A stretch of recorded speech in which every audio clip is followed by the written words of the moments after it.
ఎట్లుంది sir Bharatiya Janata party పరిస్థితి కావచ్చు, ప్రచారాలు కావచ్చు, జనాలు ఏమంటారు?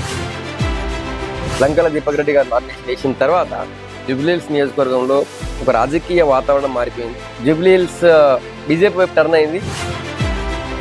జనాలు ఏమనుకుంటున్నారంటే కాంగ్రెస్ వర్సెస్ బీఆర్ఎస్ అన్నట్టు మాట అనేది జనాల లోపలికి వెళ్తుంది సార్. మరి భారతీయ జనతా పార్టీని ఎందుకు అనలేకపోతున్నారు అంటే అసెంబ్లీలో ప్రశ్నించి గొంతెత్తి నిలదీసేటువంటి గొంతుక ఎవరు ఉన్నారు అంటే బీజేపీ ఒకటే.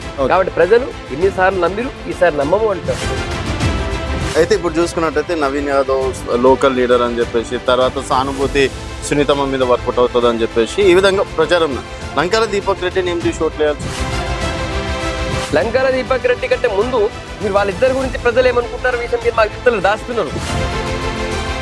నవీన్ యాదవ్ ఎవరు ఇప్పుడు కాంగ్రెస్ పార్టీ క్యాండిడేట్ ఆయన కాదు. ఎంఐఎం కాంగ్రెస్ ఇద్దరి కొలాబరేషన్ లో ఊరి భాషలో చెప్పాలంటే శంకర జాతి అంటారు కదా, శంకర క్యాండిడేట్ ఆయన. వెల్కమ్ టు తెలంగాణ వెలుగు. ప్రస్తుతం మనతో పాటు భారతీయ జనతా పార్టీ సీనియర్ నాయకులు సంగప్ప గారు ఉన్నారు.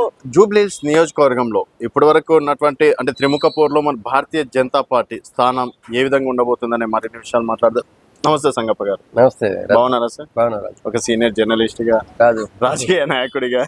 సో మీకైతే అంటే మీరు ఎన్నో సర్వేలు చేసి ఉంటారు, ఎన్నో రాజకీయ నాయకులతో ఇంటర్వ్యూలు కావచ్చు, ఎంతో రాజకీయ నాయకులతో మాట్లాడి ఎన్నో ఎలక్షన్స్ కూడా చూశారు సార్. సో ఇదైతే మీరు కంఫర్ట్ గా మనకు ఒక లెక్కపత్రం వస్తుందా అని చెప్పేసి మిమ్మల్ని గెలవడం అనేది జరిగింది. ఎట్లుంది సార్ భారతీయ జనతా పార్టీ పరిస్థితి కావచ్చు, ప్రచారాలు కావచ్చు, జనాలు ఏమంటారు?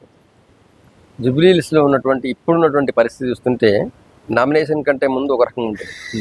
లంకల దీపక్ రెడ్డి గారు నామినేషన్ వేసిన తర్వాత జూబ్లీహిల్స్ నియోజకవర్గంలో ఒక రాజకీయ వాతావరణం మారిపోయింది. ఇప్పుడు పూర్తిగా జూబ్లీహిల్స్ బీజేపీ వైపు టర్న్ అయింది. 100% బీజేపీ జూబ్లీహిల్స్ నియోజకవర్గాన్ని గెలుచుకోబోతుంది.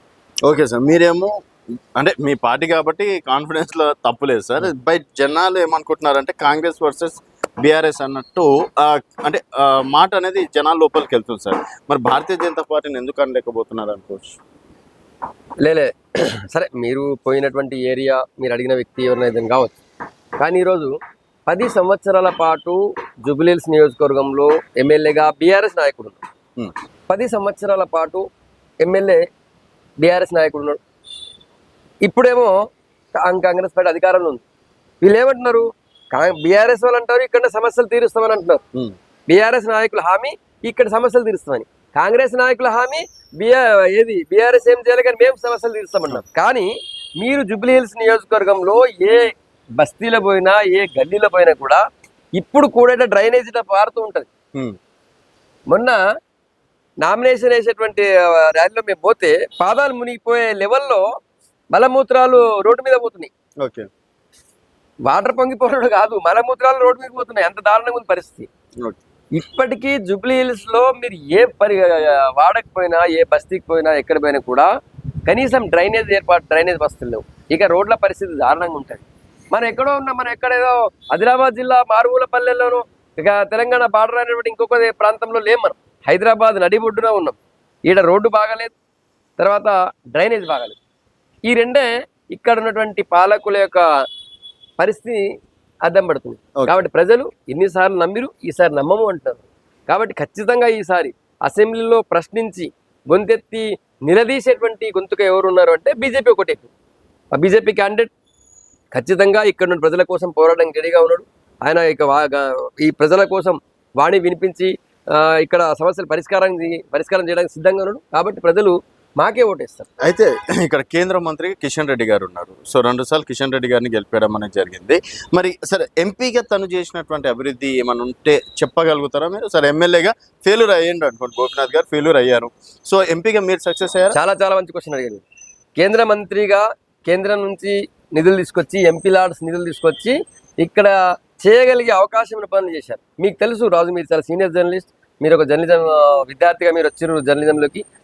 రాష్ట్రము కేంద్రం అనేది ఫెడరల్ స్ట్రక్చర్లో రాష్ట్రానికి ఎక్కువ అధికారాలు, ఎక్కువ అవకాశాలు ఉంటాయి. కేంద్రం రాష్ట్ర ప్రభుత్వానికి ఇస్తుంది ఏం డబ్బు వచ్చినా కూడా. సో ఎట్లా లేదంటే మ్యాచింగ్ గ్రాంట్లో పని చేయాలి, అవునా కదా? ఇప్పుడు ఏదైనా కమ్యూనిటీ కేంద్ర ప్రభుత్వం చేయగలిగింది ఏంది? ఎంపీ లాడ్స్ తీసుకొచ్చేదని మ్యాచింగ్ గ్రాంట్ చేయగలరు. మ్యాచింగ్ గ్రాంట్తో ఒక కమ్యూనిటీ హాల్ కట్టగలదు. తర్వాత ఇంకేదైనా వీళ్ళు రోడ్ వేస్తామంటే కేంద్రం నుంచి స్టేట్ గవర్నమెంట్ కొలాబరేషన్ రోడ్ వేయించగలరు. స్టేట్ గవర్నమెంట్ చేయనప్పుడు మేమేం చేయాలి మొదటిది. కానీ చాలా బస్తీల్లో కమ్యూనిటీ హాల్స్ ని విపరీతంగా అవకాశం ఉన్నంత వరకు ప్రతి బస్తీలో ఒక కమ్యూనిటీ హాల్ ని కేంద్ర ప్రభుత్వం నిధులతో కిషన్ రెడ్డి గారు కట్టించారు. రోడ్ల విషయంలో ఆయన చాలా సార్లు రాష్ట్ర ప్రభుత్వాన్ని గతంలో కానీ ఇప్పుడు కానీ విన్నవించారు, రోడ్లు బాగాలేవు, మీరు కేంద్ర నిధులతో కానీ మీ రాష్ట్ర ప్రభుత్వం నిధులతో వేయించండి అని చెప్పారు.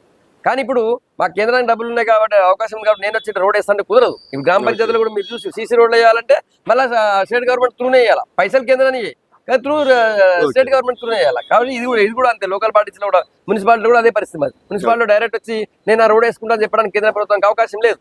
కాబట్టి ఇప్పుడు నిజంగా ఇప్పుడు రాష్ట్ర ప్రభుత్వం లోకల్ ఎమ్మెల్యే ఎంపీ గారి దగ్గరకు వచ్చి సార్ మీ ఎంపీ ల్యాడ్స్ నిధులు ఇవ్వండి, మేము ఈ రోడ్ వేస్తామంటే చాలా ఈజీగా ఇవ్వడానికి రెడీ ఉంటుంది. కానీ ఆయన ఎమ్మెల్యేని కాదని రోడ్ వేసే అవకాశం ఉంటుంది. కాబట్టి మేము అడుగుతున్నాం, ఎంపీ గారు ఇక్కడ లోకల్ గా కేంద్ర మంత్రి గారు ఉన్నారు, ఆయన బీజేపీ అన్నాడు, ఎమ్మెల్యే కూడా మీరు బీజేపీ గెలిపిస్తే ఎమ్మెల్యే ఎంపీ ఇద్దరు కలిసి 100% ఈ ప్రాంతంలో సమస్యలు ముఖ్యంగా ఇన్ఫ్రాస్ట్రక్చర్, రోడ్లు, తర్వాత డ్రైనేజ్, ఇతర వాటి కోసం పరిష్కారం చేయడానికి సిద్ధంగా ఉంటారని చెప్తున్నాను. ఓకే, అయితే ఇప్పుడు చూసుకున్నట్టయితే నవీన్ యాదవ్ లోకల్ లీడర్ అని చెప్పేసి, తర్వాత సానుభూతి సునీతమ్మ మీద వర్కౌట్ అవుతుంది అని చెప్పేసి ఈ విధంగా ప్రచారం. లంకాల దీపక్ రెడ్డిని ఏం చూసి ఓట్లు వేయాల్సి? లంకాల దీపక్ రెడ్డి కంటే ముందు మీరు వాళ్ళిద్దరి గురించి ప్రజలు ఏమనుకుంటారు విషయం మీరు మాకు చెప్తారు, దాస్తున్నారు. లంకాల దీపక్ రెడ్డి విషయం నేను చెప్తాను. ముందు నవీన్ యాదవ్ అనే ఆయనకి ఒకవేళ గెలిపిస్తే వాళ్ళ నాన్న ఈ ఏరియాలో ఏందో మొత్తం ఏది మన జూబ్లీహిల్స్ నియోజకవర్గ ప్రజలతో పాటు హైదరాబాద్ తెలంగాణ రాష్ట్ర ప్రజలకు తెలుసు ఆయన ఏ విధంగా ఆయన జీవనం చేసిండు, ఇక్కడ ప్రజలను ఎంత భయభ్రాంతులకు గురి చేసిండు, వాళ్ళ ఖాళీ జాగా కనిపిస్తే ఎట్లా కబ్జా చేసిన విషయం ఇక్కడ వాళ్ళకి తెలుసు. వాళ్ళ కొడుకు వచ్చిన తర్వాత తండ్రిని మించిన తనయుడుగా నవీన్ యాదవ్ కూడా ఆయన మించిపోయి చేసిన కార్యకలాపాలన్నీ కూడా చాలా ఇక్కడ ప్రజలకు తెలుసు. వాళ్ళే చెప్తున్నారు, ఎక్కడ పోయినా కూడా వాళ్ళే మాకు చెప్తున్నారు. కాబట్టి ఎట్టి పరిస్థితుల్లో కూడా నవీన్ యాదవ్కి వ్యక్తిగతంగా ఓటేసిన అవకాశం లేదు. అన్నిటికంటే ముఖ్యంగా నవీన్ యాదవ్ ఎవరు ఇప్పుడు కాంగ్రెస్ పార్టీ క్యాండిడేట్ ఆయన కాదు, ఆయన ఎంఐఎం క్యాండిడేట్. ఆయన ఎంఐఎం కాంగ్రెస్ ఇద్దరి కొలాబరేషన్లో, ఊరి భాషలో చెప్పాలంటే శంకర జాతి అంటారు కదా, శంకర క్యాండిడేట్ ఆయన, హైబ్రిడ్ క్యాండిడేట్ ఆయన. కాంగ్రెస్ ఎంఐఎం మధ్య హైబ్రిడ్ క్యాండిడేట్ ఆయన మొదటిది. రెండోది ఎంఐఎం కాంగ్రెస్ మధ్య ఒక ఒప్పందం జరిగింది. ఒకవేళ ఈ జూబ్లీహిల్స్ టికెట్ కాంగ్రెస్ మీద గెలిపాల, వ్యక్తి ఎంఐఎం ఓడే, కానీ కాంగ్రెస్ గుర్తు మీద గెలిస్తే అసెంబ్లీలో ఒకటి వాళ్ళకి సీటు పెరుగుతుంది, మాకు ఇంకా బలం పెరిగింది, మాకు కాంగ్రెస్ గెలిచి చెప్పుకోవడం కోసం వాళ్ళు ఆయన పెట్టుకున్నారు. సో ఎమ్మెల్యేనేమో కాంగ్రెస్కి ఇస్తారు. ఓవరాల్ హైదరాబాద్ మేయర్ అంటే ఇంకా త్వరలో రాబోతున్న కార్పొరేషన్ ఎలక్షన్లో హైదరాబాద్ మేయర్ ఎంఐఎంకి ఇవ్వాలని చెప్పి ఒప్పందం జరిగింది. మీకు తెలుసు, ఎప్పుడైతే కాంగ్రెస్ ఎంఐఎం దోస్తానే పెరిగిందో మన రాష్ట్రంలో పరిస్థితి ఎట్లా ఉన్నాయో మీరు ఒకసారి ఊహించుకోండి. నిజామాబాద్లో ఒక ఎంఐఎం గుండా, ఎంఐఎం రౌడీ పోలీసునే పొడిచి చంపుతాడు. హైదరాబాద్ శివారులో ఒక ఎంఐఎం గుండా ఆవులు రక్షించడానికి పోయినటువంటి ప్రశాంత్ సింగ్ సోను పైన బుల్లెట్తో గన్ ఫైర్ చేసి చంపడానికి ప్రయత్నం చేస్తాడు. ఎంఐఎంతో వీళ్ళ దోస్తానైన మరుక్షణం రాష్ట్రంలో ఆ విధంగా పరిస్థితులు మారిపోతున్నాయి. ఒకవేళ హైదరాబాద్ సిటీ ఎంఐఎం చేతిలో పోతే, హైదరాబాద్ మేయర్ ఎంఐఎం అయితే ఓల్డ్ సిటీ కంటే దారుణమైన పరిస్థితి మొత్తం ఓవరాల్ సిటీ వస్తుంది. ఇలా హైదరాబాద్కు ఒక బ్రాండ్ ఉంది, హైదరాబాద్ ఐటీ సిటీ అంటారు, హైదరాబాద్ సిలికాన్ వ్యాలీ అంటారు, హైదరాబాద్ విపరీత పెట్టుబడులు వస్తున్నాయి. కానీ హైదరాబాద్ మేయర్ ఒకవేళ ఎంఐఎం అయితే హైదరాబాద్ సిటీ మొత్తం ఓల్డ్ సిటీ లాగా అవుతుంది. ల్యాండ్ ఆర్డర్ ఉండదు, ఇక్కడ ఏ అధికారిని ఎవరు పట్టించుకోడు, మొత్తం గుండాయిజం నిండిపోతుంది హైదరాబాద్ అంతా. కాబట్టి హైదరాబాద్లో ఉన్నటువంటి ప్రజలు, తర్వాత ముఖ్యంగా జూబ్లీహిల్స్ ప్రజలు ఎట్టి పరిస్థితుల్లో ఎంఐఎం కాంగ్రెస్ శంకర క్యాండిడేట్ కి ఓటేద్దని నిర్ణయించుకున్నారు. సార్ ఇప్పుడు ఎంతసేపటికి భారతీయ జనతా పార్టీ ఎవరన్నా తిట్టాలంటే ఎంఐఎం లేకపోతే ఒక జై శ్రీరామ్ నినాదం, ఒక హిందుత్వ మతం అడ్డం పెట్టుకొని తప్పించి ఎన్నికలకు వెళ్ళదు అన్నది అంటే ప్రధాన పార్టీలు చేస్తున్నటువంటి విమర్శ. సో ఇప్పుడు కూడా మీ మాటల్లో కూడా ఎంఐఎం అని చెప్పేసి 10 సార్లు అన్నారు తప్పించి భారతీయ జనతా పార్టీ ఏం చేస్తుందని చెప్పేసి ఎందుకు గర్వంగా చెప్పలేకపోతున్నారు? రాజు, మొన్న ఆవుల్ని రక్షించడానికి పోతే ఒక హిందూ బిడ్డని ఒక ఎంఐఎం గుండా కాల్చి చంపిండు. ఆయనను రక్షించడానికి వేరే ఎవరు పోలే, మళ్ళీ బీజేపీనే పోయింది. ఆయన గోరక్ష కార్యకర్త, బీజేపీ కార్యకర్త కాదు. ఆయన బీజేపీ కండువా వేసుకున్నాడు కాదు, ఒక హిందూ బిడ్డ, హిందూ ధర్మాన్ని రక్షించే బిడ్డ. ఆయనకి ఏమైనా అయిందంటే అక్కడ హాస్పిటల్ పోయింది కూడా బీజేపీ వాళ్ళే, ఆయన కాపాడుతుంది బీజేపీ వాళ్ళే. ఈరోజు ఆయన హాస్పిటల్ చూపిస్తుంది బీజేపీ నుంచి. హిందువులకు ఎక్కడ జూబ్లీహిల్స్లో పెద్దమ్మ గుడిని గవర్నమెంట్ కూల్చేసింది. ఎవరి కోసం కూల్చేసింది? ఆ జాగాని ఎంఐఎంకి అప్పచెప్దామని చెప్పి రాష్ట్ర ప్రభుత్వం పెద్దమ్మ గుడిని కూల్చేసింది. గవర్నమెంట్ కూల్చింది. ఎంఆర్ఓ నిలబడి ఒక లేడీ ఎంఆర్ఓ మీద ఒత్తిడి పెట్టి ఆమె మెడ మీద కత్తి పెట్టి ఆమెతో కూల్చేయించారు జేసీబీలు పెట్టి. ఎవరు పోయి అడిగిరు? ఎవరు అడగాలి? బీఆర్ఎస్ అడిగిందా పోయి? ఈ కాంగ్రెస్ కార్యకర్తలు హిందువులు ఉన్నారు కదా, మీరు అన్నట్టు నేను ఒప్పుకుంటా. కాంగ్రెస్ లో కూడా హిందువులు ఉన్నారు కదా, మరి హిందువులు ఎవరైనా అడిగిరా? కాంగ్రెస్ లో హిందూ నాయకులు ఎవరైనా వచ్చి పెద్దమ్మ గుడి ఎందుకు కూల్చేస్తారు అడిగిరా? బీజేపీ పోయి అడిగింది. మెజారిటీ అయినటువంటి హిందువుల రక్షణ కోసం బరోబర్ మేము ఉంటాం. హిందువుల మీద ఈగ వాలినా, హిందువుల మీద చీమ వాలినా కాపాడడానికి మేమే వస్తాం, ఇంకెవడు రాడు. అది మీకంటే మీకు మతతత్వం కనిపిస్తుంది. కానీ ఎంఐఎంని భుజం మీద పెట్టుకొని ఊరేగుతున్న కాంగ్రెస్ మీకు మతతత్వం కనబడది. కాంగ్రెస్ ఎంఐఎంల కోసం ఒక వర్గం, మైనారిటీ వర్గం కోసం మొత్తం ఎన్ని అరాచకాలు చేస్తుంది, ఏ విధంగా వ్యవహరిస్తుందో అది మీకు కనబడదు. తెలంగాణలో ఉన్న ప్రజలకి, భారతదేశ ప్రజలకి, ముఖ్యంగా జూబ్లీహిల్స్ లో ఉన్నటువంటి హిందువులకు కూడా అర్థమైంది. బరోబర్ హిందువుల యొక్క రక్షణ ఉండాలి అంటే బీజేపీ కోటయాలు నిర్ణయించుకున్నారు. సరే సరే, మీరు అన్నట్టు 1,30,000 20,000 ఓట్ బ్యాంక్ ఉందని చెప్పేసి ఈరోజు ఉన్నటువంటి పార్టీలో అక్కడ సైడ్ ఒక కమ్యూనిటీ సైడ్ వెళ్ళడం అనేది జరుగుతుంది. సో దాదాపు 4 లక్షల్లో ఇంకా 3 లక్షల హిందూ ఓట్ బ్యాంకే కదా. సో దీంట్లో సగానికి సగం అన్న బీజేపీకి వేస్తారా? రాజు 1,30,000 ఏం లేవు, వీళ్ళు చెప్పుకుంటారు. దొంగ ఓటు చాలా ఎన్రోల్ చేయించారు. 1,00,000 పైచీలకు ఉన్నాయి. కానీ ఇప్పుడున్నటువంటి దాంట్లో మీరు అన్నట్టు 2 లక్షలకు పైగా హిందువులు. హిందువులు ఆలోచిస్తున్నారు. కేవలం కాంగ్రెస్ ఎంఐఎం జత కూడితేనే అక్కడ మేడ్చల్లో గన్ ఫైర్ తోని మనుషులు చంపడం ప్రయత్నం చేస్తారు. తుపాకులు హైదరాబాద్కి ఎట్లా వచ్చినాయి? ఆవులను కోసేటోనికి గన్నులు ఇచ్చిరా? కిషన్ రెడ్డి గారు గోశాల పెడతాడు, కానీ ఆవుల్ని కోసేటోళ్ళ కోసము, ఆవుల్ని చంపేటోళ్ళకి గన్ లైసెన్స్లు ఇచ్చింది ఆయన. అన్నట్టే కదా దొంగ ఏంటి నాటు తుపాకులు, పిస్టోళ్ళు, రివాల్వర్లు వచ్చినాయి, డెడికేలు వచ్చినాయి. ఈ పోలీసులు తెలియదా? కాబట్టి ఈ ప్రాంతంలో ఉన్న హిందువులందరికీ అర్థమైపోయింది, ఒకవేళ ఎంఐఎం గెలిస్తే అంటే కాంగ్రెస్ గెలిస్తే, కాంగ్రెస్ రూపంలో ఉన్న ఎంఐఎం గెలిస్తే చాలా అరాచకం అవుతుంది, గుండాయిజం పెట్టరైపోతుంది. ఇక్కడ మనం ప్రశాంతంగా ఉండాలా, హైదరాబాద్ ప్రశాంతంగా ఉండాలంటే బీజేపీ గెలిపించాలని చెప్పి ఇక్కడ జూబ్లీహిల్స్ ప్రజలు నిర్ణయించారు. సరే ఇప్పుడు ఒకటి మాట్లాడుకుంటే, సరే బీజేపీకి మీరు ఎట్లాగో గెలుస్తున్నాం చాలా కాన్ఫిడెన్స్ గా మాట్లాడుతున్నారు కదా. బరోబర్, పక్కా కాన్ఫిడెన్స్. ఎందుకు చెప్తున్నాను? బీజేపీకి ఉప ఎన్నికల్లో గెలిచిన చరిత్ర ఉంది. మీరు గతంలో సంజయ్ గారు ప్రెసిడెంట్ అయిన తర్వాత దుబ్బాక గెలిచినాం, అప్పుడు మాకు ఏం లేదన్నారు.